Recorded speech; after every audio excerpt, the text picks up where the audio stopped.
Welcome back. It is Saturday, November 23rd in the NBA. My four best bets are on the way. We have a decent slate of action tonight. We're going to dive into our favorite picks, but as always, we begin the day recapping how we did the day before. Man, we were so close to bringing out the brooms. We went 4-1. We had day two of our ladder challenge, which cashed. We love to see that. Halliburton was in there. He cashed his regular line as well. Alperen Şengün is under in points, pretty sweat-free. And then we had that Giannis 30 points, Miles Turner 10 points, same game parlay. 4-0 on our props-related things. Our only loser was Nuggets minus 2.5. Logan sold the sweep. I can't really be mad at him. The Nuggets had a 5-point lead with 3 minutes left. They just could not close. Ended up losing outright to a Luka-less Mavericks team.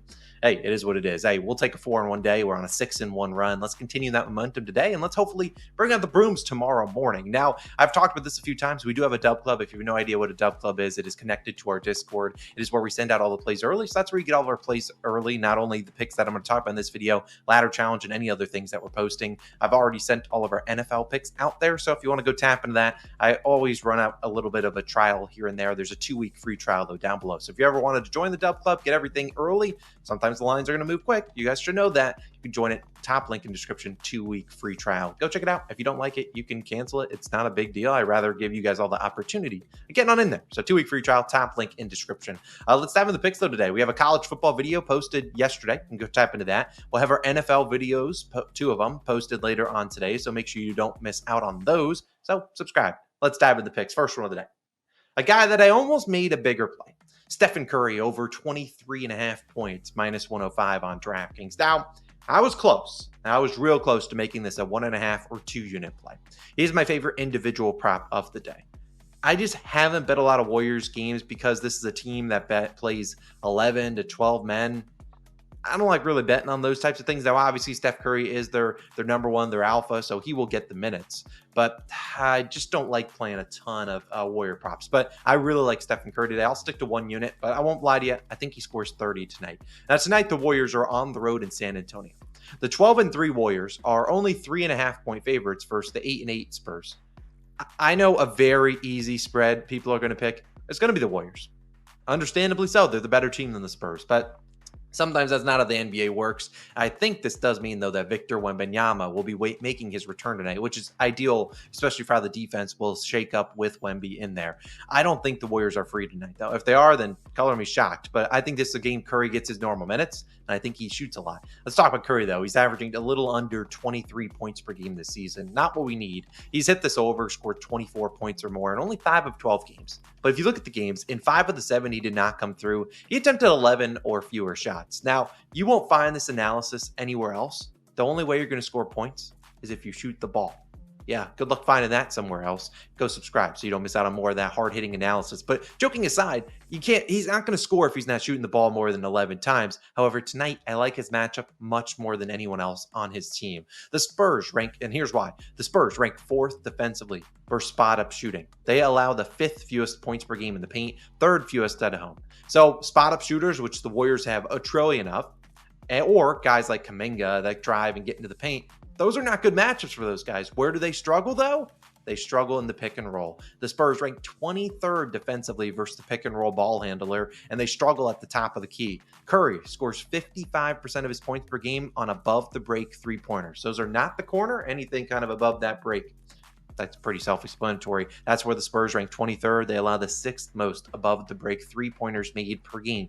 This is an ideal spot for Steph Curry to up his volume. Steph's last 3 games for San Antonio, 33, 35, and 33 points, 20-plus field goal attempts in all 3. And you look at Steph over this line in 20 of his last 30 when he shoots 15 or more times. So again, Steph's been a very low-volume guy in some matchups this season because it's better for his other teammates.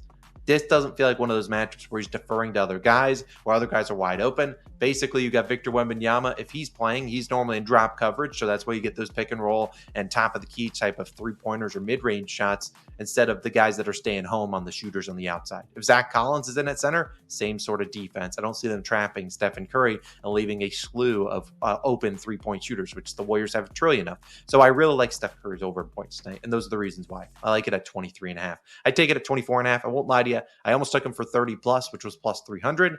Every time I take a guy's alt line for points, they suck. So instead, I'll just stay at 23.5 for 1 unit. Steph, we're counting on you. My second play is going to be a same game parlay. Let's dive into this one. It is LaMelo Ball, 25 points, and his teammate Brandon Miller, 15 plus points, minus 117 on FanDuel. Now, obviously, two guys on the same team. It's going to have some negative correlation here because obviously they both can't score at the same time. I know that. But I do think that these two guys are going to be the head of this offense. There's going to be no one else is shooting the ball on this team, basically. If you had to pick an individual line, I do like LaMelo's over. It's about 28.5, 29.5. I could see him maybe having a bad shooting night, but I still think he gets to 25 points, even if that's the case. The main injury news here is that Miles Bridges is out, and so is Trey Mann, their sixth man. So the guys that are going to be in this lineup, they suck. They suck. There are not a lot of offensive options in here. We're going to have Grant Williams start, Musa Diabate, I think that's how you pronounce his name, Josh Green, Taj Gibson, Cody Martin, Seth Curry, Tajan Suluan. I butchered that. But again, these guys don't shoot the basketball. So it's going to be a lot of LaMelo and Brandon Miller tonight. And we saw that in that last matchup, 27 shots for LaMelo, 26 for Brandon Miller in 4 games without Miles Bridges. This is just Miles Bridges, not even including Trey Mann, their sixth man. Brandon Miller, 29, 22, 8, and 38 points. He's attempted 17, 16, 18, and 26 field goal attempts. Again, Trey Mann, I'm pretty sure played in all of those games. Now Trey Mann's out. He also faced some tougher matchups in Orlando and Indiana, two teams that are really good at taking away the three-pointer. That is not really the case for this Bucks team. If you set screens, you got a lot of drop coverage coming in. So depending on who's setting the screen, oftentimes the guy isn't out there to contest those shots. Brandon Miller should get a ton of wide open opportunities, get to the mid-range or shoot those threes. Let's hope he's knocking them down tonight. He didn't knock them down earlier this season versus the Bucks, but again, that was the game Miles Bridges played in. In 4 games without Bridges for LaMelo, he scored 31, 38, 35, and 35 points. Look at the field goal attempts, 29, 30, 27, and 27 field goal attempts. Look, he's going to be firing it up tonight. Unless the Bucks want to trap him, which I don't see them doing, there's going to be a lot of field goal attempts coming from LaMelo. And even if they do trap him, he'll just go ISO eventually and not worry about it. He'll keep firing it up. LaMelo has never seen a shot he did not like. So again, I like both these two guys. We've done pretty well in the SGPs the last few. So hopefully continue that momentum today. I really like this one. 25 points for LaMelo Ball, 15 for Brandon Miller. I like both of their lines respectively. But if I had to pick one line, I would probably lean towards LaMelo's over. But again, I rather just take this as an SGP. I think this is a winner. Instead of asking LaMelo to give me 30, give me 25, and let's let B Mills get me 15. I think that's a winner. Now I'm going to throw it to Logan.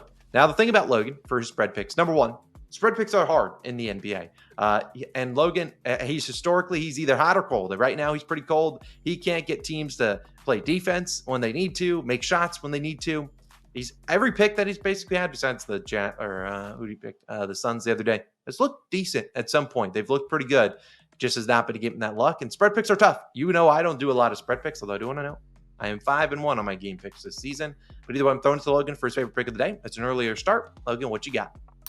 So for my pick today, I'm rolling with the Jazz plus 9.5. That's currently where the line is when I'm recording this video. But wherever the line does end up closing at, I do like the Jazz in this spot. Now, on paper, not great for Utah. They've lost 4 straight games, but returning back home, this to me is a buy low spot for the Utah Jazz. It's a spot that I think they're going to come out and play competitive and cover for us against the Knicks. Given the Jazz's ability to score, I think they really do have the offense to be able to go blow for blow with this Knicks offense. Because last time I faded the Knicks, when we backed the Suns, didn't go well at all. The Suns scored 1 million points. They just gave up 1 million points. If Utah is just any better than Phoenix was in that game, they're going to cover the spread. And also, the Knicks were very efficient in that game. Utah has scored 115 plus points in 3 out of their last 4 games.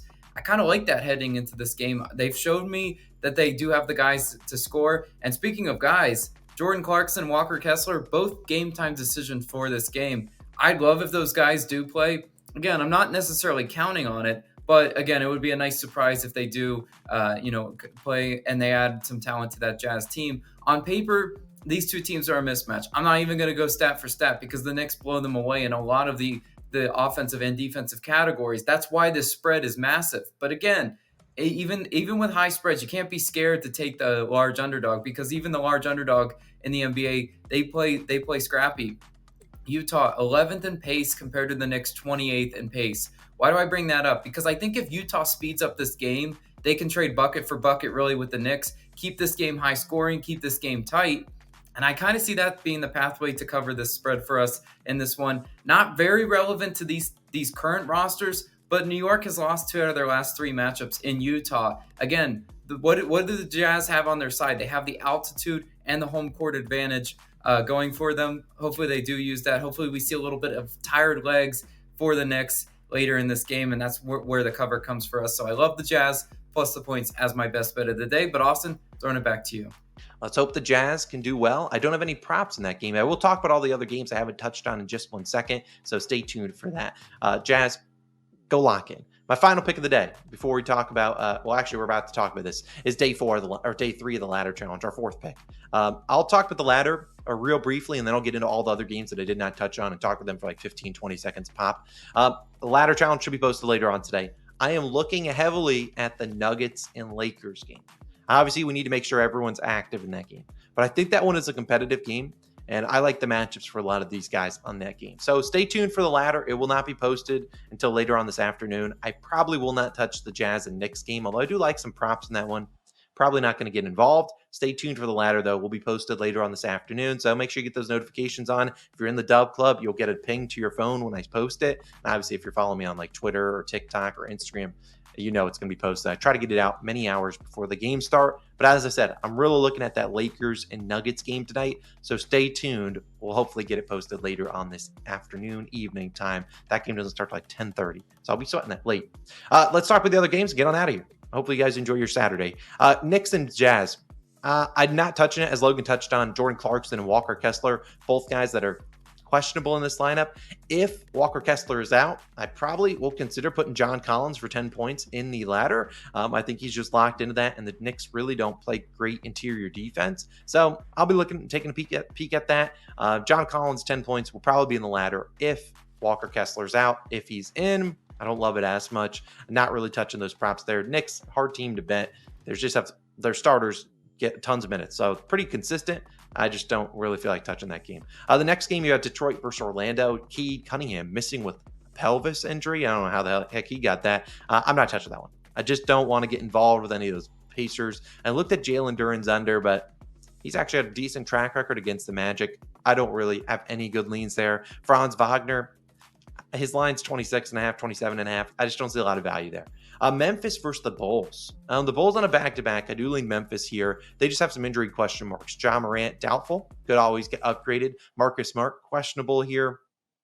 Not really anything that I like here. I won't lie to you. Bulls side on a back-to-back. Will they rule out some guys? You never know. Back-to-back's a little bit sketch. And then 2 more games. Portland versus Houston. They're playing a back-to-back. Yesterday, obviously, a blowout. Had Şengün's under. I don't mind running it back, but I don't really like taking the same pick in the same exact matchup 2 days in a row.